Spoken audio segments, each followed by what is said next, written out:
नमस्कार दोस्तों, सभी केंद्रीय कर्मचारी, राज्य कर्मचारी और ईपीएस 95 पेंशन धारकों का स्वागत करते हैं एक बार फिर से। दोस्तों, इस वक्त की पेंशन धारकों के लिए बहुत ही महत्वपूर्ण और इम्पोर्टेंट खबरें निकलकर सामने आ चुकी है, जिसके बारे में आज की इस वीडियो के अंदर बात करेंगे। जहां दोस्तों पेंशन धारकों के लिए बड़ी खुशखबरी की सौगात है। मीटिंग में आप सभी के लिए बड़ी खुशखबरी आई है। पेंशन धारकों के लिए खुशखबरी है। 15 साल बीत जाने के बाद नहीं होगी पेंशन से कटौती, मिलेगी 100% पेंशन। इसको लेकर दोस्तों हाल फिलहाल में सभी के लिए बड़ा अपडेट आया है। इसकी चर्चा आज की इस वीडियो के अंदर करने वाले हैं। साथ ही दोस्तों कर्मचारियों के लिए नाचने वाली खबर आ चुकी है। 18 महीने के डीए एरियर के पर दोस्तों आप सभी के लिए बड़ा फैसला हुआ है।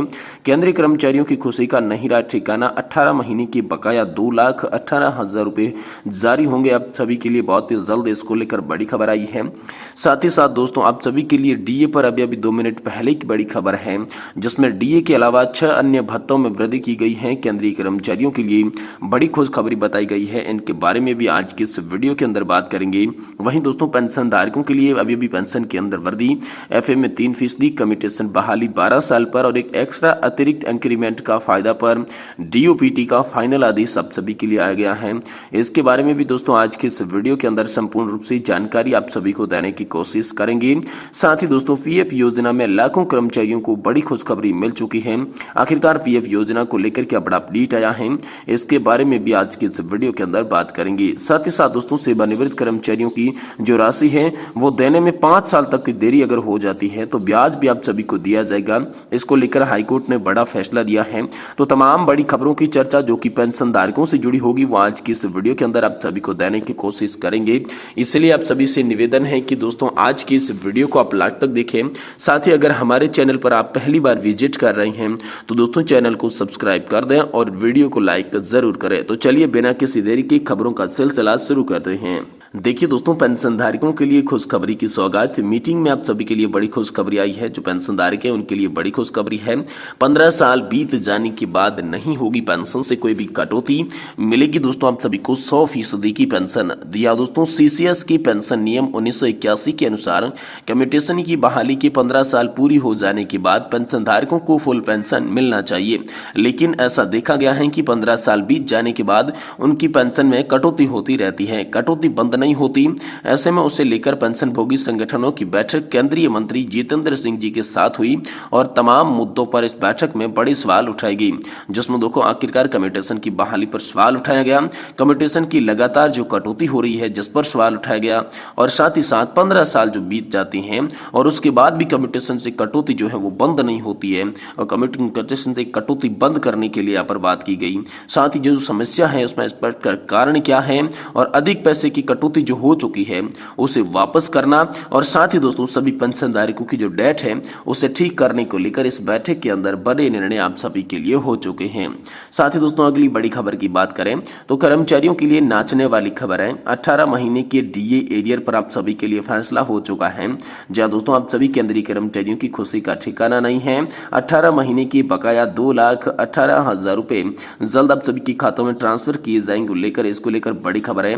तो चलिए पूरी खबर को विस्तार से जानते हैं। देखिए दोस्तों केंद्र सरकार द्वारा कर्मचारियों को डीए बकाया देने का काम शुरू कर दिया गया है, जिसके केंद्र सरकार के तहत काम करने वाले लगभग 2,18,000 सरकारी कर्मचारियों को फायदा होगा। यहाँ पर जो है हाल ही में लोकसभा चुनाव के दौरान सरकार द्वारा अपने कर्मचारियों की बकाया धन को वापस करने का अभियान चलाया गया था। ऐसे में अगर आप भी एक नौकरी कर रहे हैं, सरकारी कर्मचारी हैं और डीए बकाया 2024 की प्रतीक्षा कर रहे हैं, तो ये दोस्तों डीए एरियर को लेकर ये बड़ी खबर है, आप सभी के लिए महत्वपूर्ण है। हम आपको केंद्रीय कर्मचारियों को 18 महीने के अंतिम 18 महीने के प्रदान किए गए डीए भुगतान को दोस्तों कैसे और कब आप सभी के लिए अधिसूचना पर चर्चा हो रही है इसके बारे में बात करेंगे। देखिए सरकारी कर्मचारियों के लिए वर्ष में 2 बार महंगाई भत्ता यानी कि डीए बढ़ोतरी की जाती है, जिससे उनके मासिक वेतन में वृद्धि होती है। वर्तमान में केंद्र सरकार ने अपने कर्मचारियों को मूल वेतन का 50% अतिरिक्त महंगाई भत्ता दे रही है। सरकार ने पिछले महीने इसे बढ़ाया था। इसके साथ ही कर्मचारियों का मानदेय भी बढ़ाया गया है। हालांकि सरकारी कर्मचारियों के लिए 18 महीने के बकाया डीए एरियर को लेकर अभी महंगाई भत्ता बकाया है उसे नहीं मिला है, और इसी वजह से सरकारी कर्मचारी वेतन की मांग कर रहे हैं। हालांकि चुनाव अवधि के दौरान कर्मचारियों को उम्मीद है कि डीए बकाया का भुगतान दोस्तों 2024 में जल्द से जल्द उनके बैंक खातों में हस्तांतरित किया जाएगा। दोस्तों डीए बकाया भुगतान तिथि नजदीक आ चुकी है। 18 महीने की शेष राशि आप सभी को 2,18,000 रुपए मिलेगी। जी हाँ दोस्तों, आखिरकार 2,18,000 रुपये महीना जो आपको मिलेगा। दरअसल कोरोना काल के दौरान केंद्र सरकार ने अपने कर्मचारियों की बेसिक सैलरी के साथ डीए की राशि नहीं दी थी, इसलिए जनवरी 2020 से जून 2021 तक के कर्मचारियों द्वारा प्राप्त वेतन में महंगाई भत्ते की राशि नहीं जोड़ा गया था। हालांकि जब स्थिति सामान्य हुई, कर्मचारियों को जुलाई 2021 से महंगाई भत्ते सहित फिर से पूरा वेतन मिलना शुरू हो गया।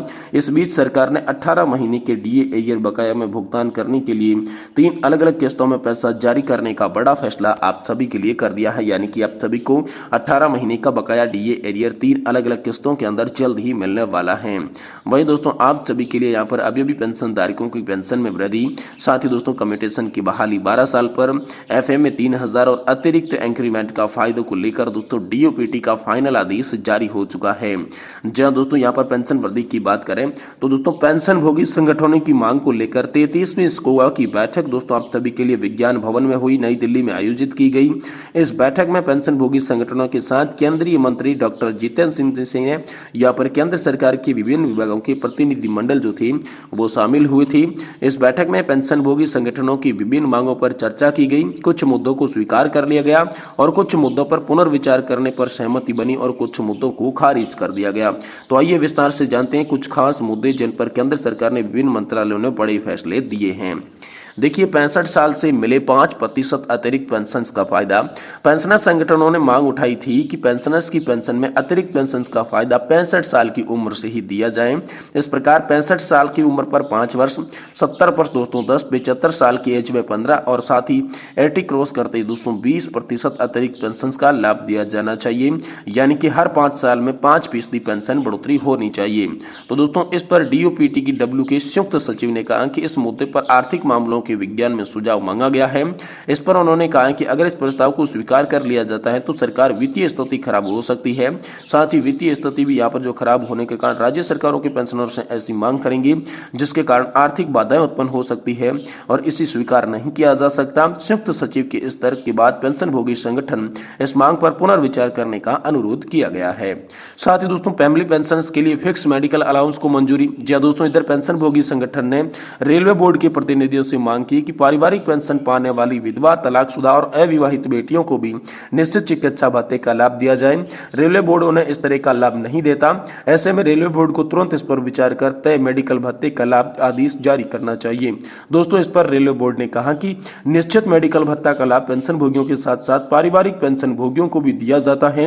रेलवे बोर्ड द्वारा यहाँ पर जो है सिस्टम लॉन्च किया गया है नया, जिसमें समस्या मिल रही है। ऐसे में रेलवे बोर्ड जल्द ही दोबारा से जांच करेगा और जल्द ही इस संबंध में नया सर्कुलर जारी करेगा।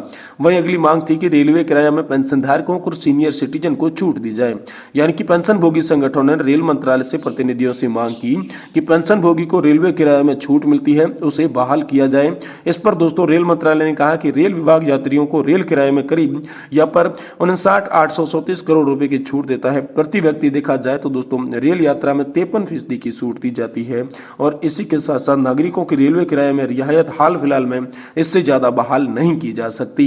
साथ ही दोस्तों 30 जून और 31 दिसंबर को रिटायर्ड कर्मचारियों को एक अतिरिक्त नेशनल इंक्रीमेंट का फायदा। इस पर दोस्तों फैसला आप सभी के लिए पक्ष में सुनाया गया है।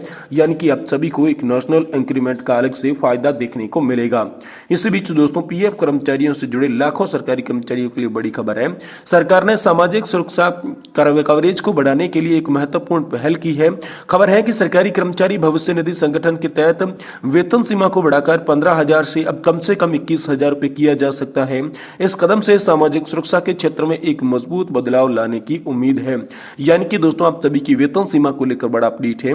अब आप सभी को 15,000 रुपए नहीं बल्कि 21,000 रुपए की वेतन सीमा के आधार पर पेंशन मिलेगी और इसी के आधार पर आपको कंट्रीब्यूशन देना होगा। और दोस्तों अधिकारी के मुताबिक वेतन सीमा में बढ़ोतरी उद्यमों पर पड़ने वाले अतिरिक्त वित्तीय बोझ को कम करने में मदद करेगी। यह बदलाव सरकार और निजी क्षेत्र दोनों के लिए फायदेमंद साबित होगा। यह दोस्तों हाल फिलहाल में आप सभी के लिए बड़ी और इंपोर्टेंट खबर निकल कर सामने आ चुकी है।